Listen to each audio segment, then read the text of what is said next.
स्वागत है आपका यस न्यूज़ कर्नाटक एक्सप्रेस में। मैं आपके साथ सुफियान। आइए आज की खबर पर नजर डालते हैं। ನೋಡಿ, ದಲಿತರನ್ನ ಇಷ್ಟೇ ವಿನಂತಿ ಮಾಡ್ಕೋತೀನಿ. ಕಾಂಗ್ರೆಸ್ನವರು ನಿಮ್ಗೆ ಹೇಳಕತ್ತಾರೆ ಏನು, ಅಮಿತ್ ಶಾ ಅವರ ಹೇಳಿಕೆನ ಕಟ್ ಮಾಡಿ ತಮಗೆ ಹೆಂಗೆ ಬೇಕಂಗೆ ಅದನ್ನು ಉಪಯೋಗ ಮಾಡ್ಲಕತ್ತಾರೆ.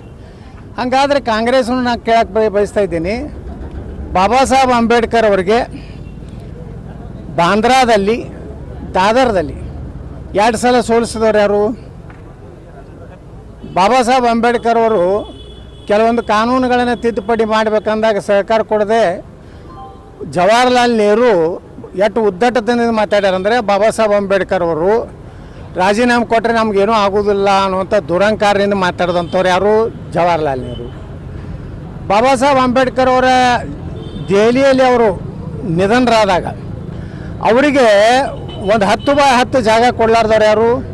ಕಾಂಗ್ರೆಸ್ನವರು. ಬಾಬಾ ಸಾಹೇಬ್ ಅಂಬೇಡ್ಕರ್ ಅವರು ನಮ್ಮ BJPಯ ಬೆಂಬಲಿತ ವಾಜಪೇಯಿ ಅದ್ವಾನಿಯವರು ಕೇಂದ್ರ ಮಂತ್ರಿ ಆದಾಗ ಭಾರತ ರತ್ನ ಕೊಟ್ಟರು. ನಾವು ಕೊಟ್ಟಿವಿ ಭಾರತ ರತ್ನ. ಭಾರತ ರತ್ನ ನೆಹರುಗೂ ಯಾರು ಕೊಟ್ಟಿರಲಿಲ್ಲ, ನೆಹರು ಸ್ವಂತ ತಾನೇ ತೊಗೊಂಡ. ಇಂದಿರಾ ಗಾಂಧಿಗೆ ಯಾರು ಕೊಟ್ಟಿರಲಿಲ್ಲ, ಇಂದಿರಾ ಗಾಂಧಿ ತಾನೇ ತೊಗೊಂಡಳು. ಅಲ್ಲಿದಿಂದ ರಾಜೀವ್ ಗಾಂಧಿ ಇವರೆಲ್ಲ ಭಾರತ ರತ್ನ ತಾವೇ ತೊಗೊಂಡ್ರು. ಆದರೆ ಬಾಬಾ ಸಾಹೇಬ್ ಅಂಬೇಡ್ಕರ್ ಇವತ್ತು ಭಾರತ ರತ್ನ ಕೊಡಲಿಲ್ಲ.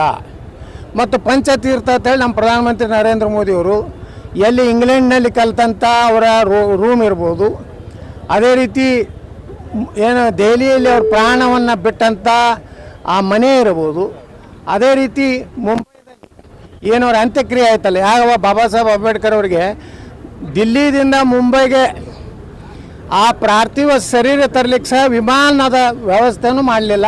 ಸ್ವತಃ ಬಾಬಾ ಸಾಹೇಬ್ ಅಂಬೇಡ್ಕರ್ ಅವರ ಕಾರ್ ಮಾರಿ ಆ ಬಂದಂಥ 5,000 ರೂಪಾಯಿ ಹಣದಲ್ಲಿ ಅವರ ಒಂದು ವಿಮಾನದ ಹಣ ಇದು ಏನು ಇದು ಅದನ್ನು ಬಾಡಿಗೆ ತುಂಬಿ ತೊಗೊಂಡು ಬರೋಂಥ ಪರಿಸ್ಥಿತಿ ಆಯಿತು. ಇದು ನಾ ಹೇಳ್ತಾ ಇಲ್ಲ, ವಿಧಾನಸಭೆಯಲ್ಲಿ ಕಾಂಗ್ರೆಸ್ಸಿನ ನಾಯಕ ಮಾಜಿ ಸ್ಪೀಕರ್ ರಮೇಶ್ ಕುಮಾರ್ ಅವರು ಹೇಳಿದಂಥ ದಾಖಲೆ ಇದೆ. ಇದಕ್ಕೆ ಮೊದಲು ಕಾಂಗ್ರೆಸ್ನವ್ರು ಉತ್ತರ ಕೊಡಲಿ. ಸಂವಿಧಾನವನ್ನು ಇವತ್ತೇನಾರು ಈ ದೇಶದಲ್ಲಿ ಸಂವಿಧಾನ ಉಳಿಬೇಕಾದ್ರೆ ಈ ದೇಶ ಸನಾತನ ಹಿಂದೂ ಧರ್ಮ ಉಳಿದ್ರೆ ಸಂವಿಧಾನ ಉಳಿತದೆ. ಇವತ್ತು ಬಾಂಗ್ಲಾದಲ್ಲಿ ಯಾಕೆ ಸಂವಿಧಾನ ಇಲ್ಲ? ಇವತ್ತು ಪಾಕಿಸ್ತಾನದಲ್ಲಿ ಯಾಕೆ ನಮ್ಮ ಸಂವಿಧಾನ ಇಲ್ಲ? ಅಲ್ಲಿ ಇಸ್ಲಾಂ ಯಾಕೆ ಬಂತು? ಇದಕ್ಕೆಲ್ಲದಕ್ಕೂ ಉತ್ತರ ಕಾಂಗ್ರೆಸ್ ಹೇಳಬೇಕಾಗ್ತದೆ. ಕಾಂಗ್ರೆಸ್ಸು ಇವತ್ತು ಬಾಬಾ ಸಾಹೇಬ್ ಅಂಬೇಡ್ಕರ್ ಅವರ ಸಂವಿಧಾನವನ್ನು ಒಪ್ಪಿಲ್ಲ, ಕೇವಲ ಪುಸ್ತಕ ತೋರಿಸ್ತಾರೆ. ಆದರೆ ಇವತ್ತೆಲ್ಲ ಜಾರಿ ಮಾಡಿದಂಥದ್ದು ನರೇಂದ್ರ ಮೋದಿಯವರು. ಅಮಿತ್ ಶಾ ಅವರು ಏನು ಹೇಳಿಕ್ಕೆ ಹೋಗಿದ್ದಾರೆ ಅಲ್ಲಿ? ಅಂಬೇಡ್ಕರ್ ಅವ್ರನ್ನ ಇಷ್ಟೆಲ್ಲ ಅಪಮಾನ ಮಾಡಿದ್ರಿ, ಏನು ನೈತಿಕತೆ ಅಂತ ಕೇಳ್ಯಾರ. ಏನು ತಪ್ಪೇನೈತಿ? ಆ ಹೇಳಿಕೆಯನ್ನು ತಿರುಚಿ ತಮಗೆ ಹೆಂಗೆ ಯಾವಾಗಲೂ ಕಾಂಗ್ರೆಸ್ ಇದೇ ಮಾಡ್ಕೊತ ಬಂದಿದೆ. ತುರ್ತು ಪರಿಸ್ಥಿತಿ ತಂದವರು ಯಾರು? ಸಂವಿಧಾನ ವಿರುದ್ಧ ಇಂದಿರಾ ಗಾಂಧಿ ಅಲ್ಲ. ಮತ್ತು ಸಂವಿಧಾನದಲ್ಲಿ ಜಾತ್ಯತೀತ ಸೆಕ್ಯುಲರ್ನು ಶಬ್ದನೇ ಇರಲಿಲ್ಲ, ಇಂದಿರಾ ಗಾಂಧಿ ಸೇರಿಸಿದ್ದು. ಅಂದರೆ ಸಂವಿಧಾನನೇ 73 ಸಲ ಇವರು ನೀವು ತಿದ್ದುಪಡಿ ಮಾಡಿರಲ್ಲ. ನೀವು ಬಾಬಾ ಸಾಹೇಬ್ ಅಂಬೇಡ್ಕರ್ ಸಂವಿಧಾನಕ್ಕೇ ಗೌರವ ಕೊಟ್ಟಿಲ್ಲ ಅಂದಮೇಲೆ ನಾ ದಲಿತರಿಗೆ ವಿನಂತಿ ಮಾಡ್ಕೊತೀನಿ, ಇವರ ಪಳ್ಳು ಭರವಸೆ ಇದು ಕೇವಲ ಕಾಂಗ್ರೆಸ್ ಮುಸ್ಲಿಮರ ಪಕ್ಷ, ಇದು ದಲಿತರ ಪಕ್ಷನೂ ಅಲ್ಲ, ಹಿಂದೂಗಳ ಪಕ್ಷ ಅಲ್ಲ.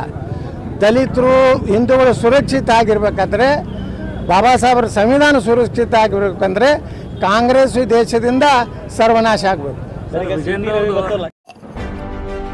ಯಾವುದೇ ಹೊಸ ಸುದ್ದಿಯನ್ನ ನೋಡಲು ನಮ್ಮ ಎಸ್ ನ್ಯೂಸ್ ಕರ್ನಾಟಕ ಎಕ್ಸ್ಪ್ರೆಸ್ ನ ನೋಡ್ತಾ ಇರಿ. ಹಾಗೆ ನಮ್ಮ ಚಾನೆಲ್ ನ ಸಬ್ಸ್ಕ್ರೈಬ್ ಮಾಡಿ, ಬಾಜು ಇರುವ ಬೆಲ್ ಐಕಾನ್ ಅನ್ನ ಕ್ಲಿಕ್ ಮಾಡಿ. ಹಾಗೆ ನಮ್ಮ ಚಾನೆಲ್ ನ ಲೈಕ್ ಮಾಡಿ, ಶೇರ್ ಮಾಡಿ. ನಮ್ಮ ನಡೆ ಸತ್ಯದ ಕಡೆ.